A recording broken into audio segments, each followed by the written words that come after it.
Meu noivo me deu um tapa porque eu não quis usar o vestido velho da mãe dele no nosso casamento. Mas agora esse filhinho da mamãe pode se casar com a própria mãe. O vestido estava perfeito. O caimento, a renda delicada, os pequenos bordados brilhando sob a luz do provador. Era tudo o que eu sempre sonhei. Olhei para minha melhor amiga, que segurava o choro de emoção, e soube naquele momento que aquele era o vestido. Depois de meses de indecisão, finalmente encontrei. Mal podia esperar para mostrar ao meu noivo. E foi aí que tudo começou a desmoronar. A reação dele, a princípio, foi morna. Um sorriso forçado. Um elogio sem entusiasmo. Algo me incomodou, mas ignorei. Talvez ele só estivesse distraído. Mas então ele disse: "Minha mãe precisa ver." "Precisa? Desde quando minha sogra precisava aprovar minhas escolhas?" Foi rápido. Ele tirou uma foto, enviou para ela e minutos depois, meu celular vibrou. Um longo texto repleto de indignação. "Você prometeu. Esse vestido não tem significado algum. O meu é parte da família, é tradição. Como você pode ser tão egoísta?" O ar do provador ficou pesado. Minha amiga viu meu rosto empalidecer e perguntou o que houve. Mostrei a mensagem e ela revirou os olhos. "Você prometeu usar o vestido dela?" "Nunca. E era verdade. Nunca prometi. Em algum momento, talvez tenha sido educada demais. Tenha dito que era uma ideia bonita. Ou que pensaria no assunto. Mas nunca dei minha palavra. Eu queria algo meu. Algo que representasse o começo da minha história. E não de outra pessoa." Voltei para casa tentando manter a calma. Ele me esperava no sofá, celular na mão. Assim que entrei, começou. "Ela está muito chateada." Suspirei, tentando ser paciente. "Eu entendo, mas isso não é justo. Esse é o meu vestido, a minha escolha." Ele franziu o senho. "Mas por que você não pode simplesmente usar o dela? Você sabe o quanto isso significaria para ela." Algo em mim estremeceu. Por que ele estava mais preocupado com os sentimentos dela do que com os meus? Fiz o possível para encontrar um meio termo. Sugeri usar uma joia da família, um pedaço do tecido do vestido dela costurado ao meu. Qualquer coisa que simbolizasse a tradição sem apagar minha identidade. Nada foi suficiente.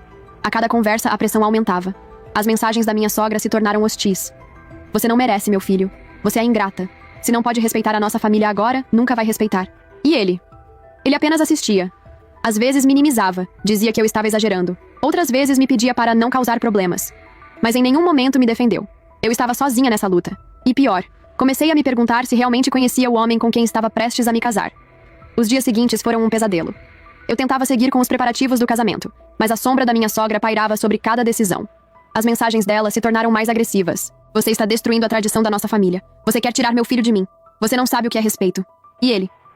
Ele continuava sem me defender. A situação atingiu um novo nível quando ela apareceu na minha casa. Sem aviso. Estava furiosa. Cruzou a porta como se fosse dona do lugar, segurando uma enorme caixa branca. Quando a abriu, lá estava ele. O vestido. Amarelado pelo tempo, com rendas pesadas e um corte antiquado. "Prove", ordenou. Eu congelei. "O quê?" "Prove. Agora." Olhei para meu noivo esperando que ele fizesse algo, mas ele apenas desviou o olhar, desconfortável. "Eu já escolhi meu vestido." "Não seja egoísta", ela rebateu, a voz cortante. "Esse vestido significa tudo para a nossa família. Todas as mulheres o usaram. Você não vai quebrar essa tradição." Senti um nó na garganta. Eu estava tentando ser razoável, mas aquilo era humilhação. "Me desculpe, mas não vou usar." O silêncio pesou. Meu noivo passou a mão pelo rosto, tenso. "Amor, só experimenta", murmurou. Foi como um soco no estômago. "Você está do lado dela? Não é sobre lados. É só um vestido. Só um vestido? Se fosse só um vestido, por que eu estava sendo forçada a usá-lo?" Minha sogra bufou e jogou a tampa da caixa no chão. "Você não ama meu filho. Se amasse, faria esse pequeno sacrifício." Eu tremia. "Se ele só puder se casar comigo sob suas condições, então talvez ele não me ame." Ela arregalou os olhos, ultrajada, e então, com um olhar de pura crueldade, disparou. "Você nunca vai ser boa o suficiente para ele." Aquilo foi o fim da conversa. Peguei minha bolsa e saí. Meu noivo veio atrás de mim, chamando meu nome. "Espera." "Esperar o quê? Você não disse nada. Você me deixou ser humilhada dentro da minha casa." Ele respirou fundo. "Você está exagerando." Aquelas palavras me fizeram sentir um frio na espinha. Como assim eu estava exagerando? Eu estava sendo insultada, pressionada, desrespeitada. E ele achava que o problema era a minha reação? "Eu só quero que as coisas fiquem em paz." Ele continuou. "Por que você não pode ceder um pouco?" "Eu ceder? E a sua mãe? Ela não precisa ceder?" Ele ficou em silêncio. Não havia resposta, porque no fundo eu já sabia. Ele nunca iria contra ela. Aquilo me atormentou por dias. Eu queria acreditar que era só um conflito passageiro. Mas quanto mais pensava, mais percebia. Esse problema não era sobre um vestido. Era sobre controle, sobre respeito, sobre um relacionamento onde minha voz sempre ficaria em segundo plano. E então veio a noite que mudou tudo. Estávamos no apartamento dele. Discutíamos pela milésima vez. Eu tentava explicar como me sentia, mas ele não ouvia. Estava irritado, impaciente, como se minha dor fosse um incômodo. "Você faz tempestade em copo d'água!" gritou. "Por que tem que ser tão difícil?" "Difícil? Porque eu quero fazer minhas próprias escolhas?" Ele bufou. Você quer fazer tudo do seu jeito e quer que eu fique contra minha mãe. Não, eu quero que você fique do meu lado. Quero que me proteja quando ela me ataca. Quero que me veja como sua futura esposa e não como uma intrusa na sua família. Ele riu, sarcástico. Minha mãe tem razão. Você é ingrata. Ingrata? Meu coração disparou. Eu não podia acreditar que estava ouvindo aquilo. E então, aconteceu. Foi rápido. Um instante de raiva, um movimento brusco, um som seco. A palma da mão dele acertou meu rosto. Fiquei paralisada. O impacto ardia, mas a dor maior veio da constatação. Ele fez isso. O homem que dizia me amar. Ele empalideceu. Eu não queria... Eu recuei. As lágrimas vieram sem controle. Eu vou embora. Não, espera. Mas não esperei. Peguei minha bolsa e saí correndo. Minha mente gritava. Meu corpo tremia. Eu não sabia para onde ir, mas sabia que nunca mais voltaria para ele. Aquilo não era amor. Era um pesadelo do qual eu precisava acordar. Eu não lembro exatamente como cheguei até o apartamento da minha irmã naquela noite.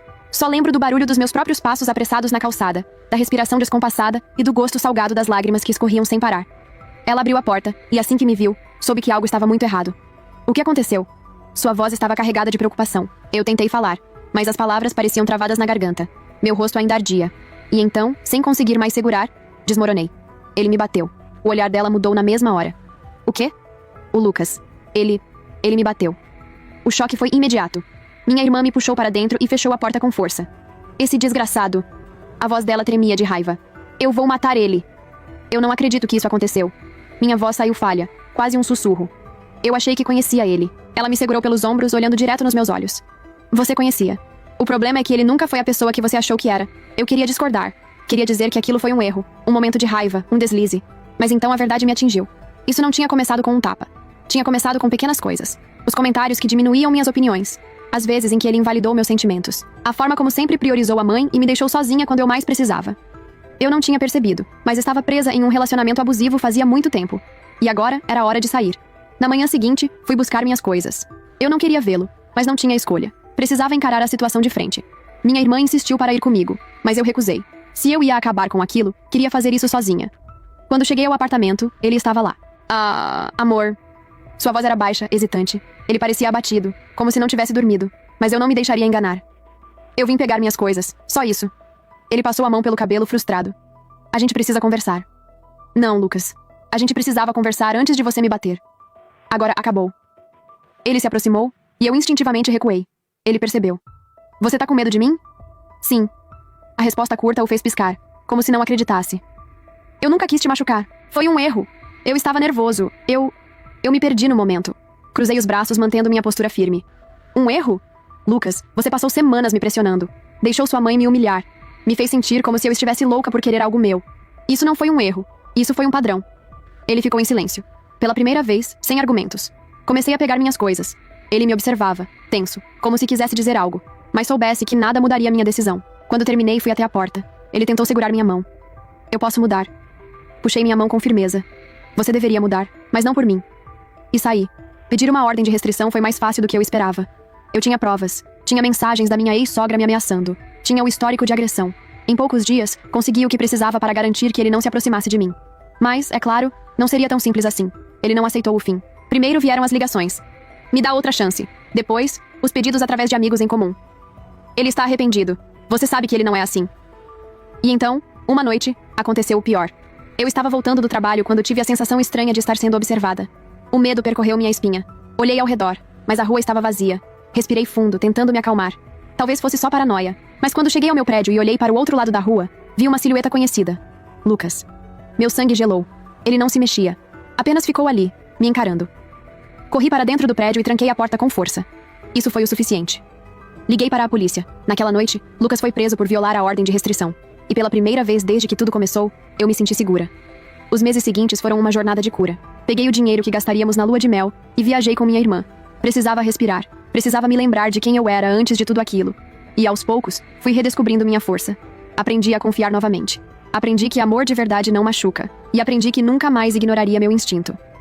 Lucas? Ele seguiu um caminho bem diferente. Com a prisão, veio a ficha criminal. Depois, os problemas financeiros. A mãe dele, que tanto dizia protegê-lo, não conseguiu livrá-lo dessa vez. E eu? Eu segui em frente. Comecei um novo relacionamento. Um saudável. Um onde minha voz era ouvida. Onde minhas opiniões importavam. E olhando para trás, percebo que não perdi nada. Na verdade, eu escapei de um desastre. Antes que fosse tarde demais. A vida começou a voltar ao normal, ou pelo menos o mais próximo disso. Os primeiros meses depois da separação foram um turbilhão de emoções. Às vezes eu me sentia forte, confiante, orgulhosa de ter escapado de um relacionamento abusivo. Outras vezes, a dúvida me corroía. Como eu não percebi os sinais antes? Como deixei alguém me manipular desse jeito? Terapia ajudou. Minha irmã ajudou. Me cercar de pessoas que realmente se importavam comigo fez toda a diferença. Mas havia algo que ainda me assombrava. A ideia de que Lucas não tinha terminado comigo por completo. Mesmo após a prisão por violar a ordem de restrição, eu sentia uma inquietação. Não era um medo irracional, não era paranoia. Era um instinto profundo que me dizia que aquela história não tinha acabado. E eu estava certa. 6 meses depois da nossa separação, recebi uma mensagem inesperada. Era de um número desconhecido. Ele está planejando algo. Se cuide. Meu coração disparou. Eu reli a mensagem várias vezes, tentando entender. Quem estava me avisando? E mais importante, o que Lucas estava planejando? Mostrei a mensagem para minha irmã. Você acha que pode ser trote? Não sei, mas depois de tudo que aconteceu, eu não arriscaria ignorar. Fomos direto à polícia. Mostrei a mensagem e expliquei a situação. O policial me ouviu atentamente e depois suspirou. Seu ex foi liberado da prisão há 2 dias. Eu senti um arrepio subir pela espinha. E ninguém achou necessário me avisar? Infelizmente não há obrigação legal para isso, já que a ordem de restrição ainda está ativa. Mas se ele entrar em contato com você de qualquer forma, nos avise imediatamente. Saí de lá mais preocupada do que nunca. E meu instinto estava certo. Naquela mesma noite, alguém bateu na minha porta. 3 batidas fortes, insistentes. Meu corpo congelou. O interfone não havia tocado. Ou seja, quem quer que fosse, tinha entrado no prédio sem ser anunciado. Peguei o celular e disquei o número da polícia com mãos trêmulas. Emergência, qual a ocorrência? Tentei manter a voz firme. Tem alguém na minha porta. Acho que pode ser meu ex. O operador fez algumas perguntas, me instruiu a não abrir a porta e disse que uma viatura estava a caminho. Mais batidas. Eu sei que você tá aí. A voz abafada veio do outro lado. Era ele. Minha visão escureceu por um segundo. Segurei o celular com mais força. Você não pode estar aqui, Lucas. Vai embora. Eu só quero falar com você. A polícia já está vindo. Silêncio. Então, passos rápidos se afastando. Poucos minutos depois, vi pela janela as luzes vermelhas e azuis refletindo nas paredes do prédio. Os policiais entraram no edifício, e algum tempo depois, vieram até mim. Encontramos um homem batendo na porta do seu apartamento, mas ele fugiu antes que pudéssemos abordá-lo. Conseguimos imagens da câmera de segurança. Vamos reforçar sua ordem de restrição. Eu queria me sentir aliviada, mas tudo que senti foi medo. Lucas não tinha esquecido. Ele ainda achava que tinha direito sobre mim. Mas ele estava prestes a descobrir que isso não era verdade. Nos dias seguintes, procurei me cercar de segurança. Instalei trancas extras na porta, conversei com o síndico do prédio para reforçar a vigilância. E foi então que recebi uma segunda mensagem do mesmo número desconhecido. Ele não vai parar, mas você precisa saber de algo. Dessa vez, a pessoa se identificou. Era uma mulher.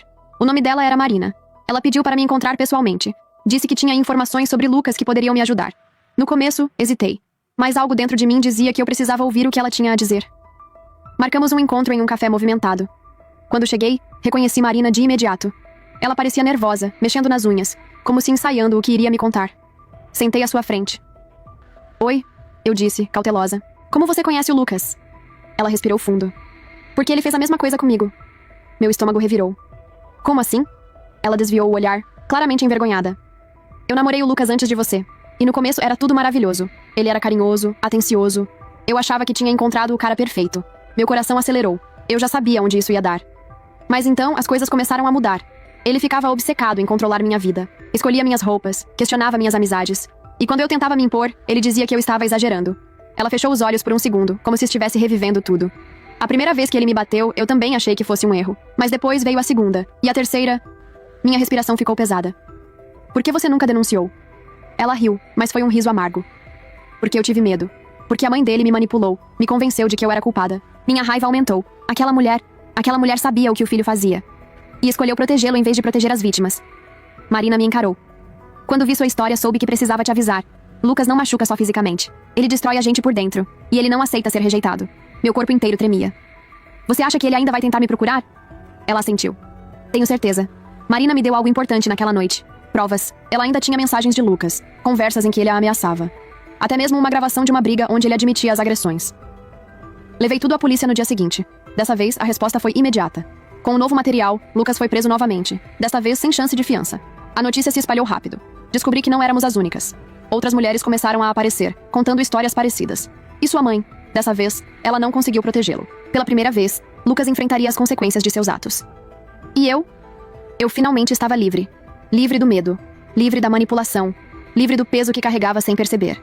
Lucas queria destruir minha vida. Mas no fim, ele apenas me fez perceber o quanto sou forte. Nos meses seguintes, minha vida finalmente começou a entrar nos trilhos. Foi um processo lento. Eu ainda acordava assustada algumas noites, com o coração acelerado, esperando ouvir batidas na porta ou sentir a presença de Lucas à espreita. Mas com o tempo, os pesadelos foram se tornando menos frequentes. A cada dia que passava, eu me sentia mais segura, mais livre. A prisão dele foi um alívio, mas o que realmente me trouxe paz foi perceber que eu tinha voltado a ser dona da minha própria vida. Pela primeira vez em muito tempo, eu não precisava pedir permissão, justificar minhas escolhas ou pisar em ovos para evitar conflitos. Eu era eu mesma novamente. A terapia continuou sendo parte essencial da minha jornada. Aprendi a reconhecer os sinais de um relacionamento abusivo, a entender por que demorei tanto para enxergar a verdade e, o mais importante, a me perdoar. Porque por muito tempo eu me culpei. Me perguntei como pude ter sido tão cega, como deixei que alguém me manipulasse desse jeito. Mas minha terapeuta me ajudou a ver que o problema nunca foi comigo. O problema era ele. E quando finalmente aceitei isso, uma enorme carga saiu dos meus ombros. Minha irmã, que esteve ao meu lado em todos os momentos, sugeriu algo que no início me assustou. Você não pode deixar essa história te definir. Você merece ser feliz de novo. Ela estava certa. Eu sabia que não podia deixar o que Lucas fez impedir que eu seguisse em frente. E quando menos esperava, a vida me trouxe algo novo. Demorei mais de 1 ano para sequer considerar entrar em um relacionamento novamente. E quando aconteceu, foi de uma forma totalmente inesperada. Eu estava em um café, lendo um livro, quando um homem esbarrou na minha mesa sem querer. O café dele quase caiu, e ele pediu desculpas de um jeito tão atrapalhado que me fez rir. Ele se apresentou como Daniel. Nos encontramos outras vezes no mesmo café e começamos a conversar. Com ele, tudo parecia leve. Não havia pressão, não havia cobranças sutis ou jogos psicológicos. Ele me ouvia, me respeitava, e eu sentia que podia ser eu mesma sem medo. Mas no início, eu estava hesitante. Eu tinha medo de me abrir de novo, de confiar. Havia uma parte de mim que ainda carregava cicatrizes invisíveis, que sussurrava que era mais seguro ficar sozinha. Daniel nunca forçou nada. Ele apenas esteve ali, paciente, me mostrando, pouco a pouco, que amor de verdade não machuca. E pela primeira vez em muito tempo, me permiti sentir algo novo, algo real. Enquanto eu reconstruía minha vida, Lucas enfrentava as consequências de seus atos. O julgamento veio meses depois de sua prisão. Marina e outras ex-namoradas também prestaram depoimento, contando suas histórias. As provas eram esmagadoras. Não havia desculpa que pudesse salvá-lo dessa vez. Ele foi condenado a vários anos de prisão. Sua mãe, que sempre o protegeu, que sempre justificou seus abusos, saiu da audiência sem dizer uma palavra. Pela primeira vez, ela não conseguiu manipulá-lo para escapar da responsabilidade. E para mim, aquilo foi um encerramento perfeito. Eu não precisava mais temê-lo. Lucas finalmente estava pagando pelo que fez. Hoje, olhando para trás, vejo o quanto cresci. Vejo a mulher que entrou naquele relacionamento cheia de sonhos e vejo a mulher que saiu dele muito mais forte, muito mais consciente do que merece. Eu aprendi que amor não é controle, não é medo, não é sacrifício unilateral. Amor de verdade é parceria, respeito, segurança. E essa foi a maior lição que tirei de tudo isso. Se eu pudesse voltar no tempo e dizer algo para a mulher que, lá no provador de vestidos, começou a perceber que algo estava errado, eu diria: confie em si mesma. Você não está exagerando. Você não está errada. E acima de tudo, você não precisa aceitar menos do que merece. E hoje, eu vivo essa verdade todos os dias, porque no final, eu não perdi nada. Na verdade, eu escapei de um desastre.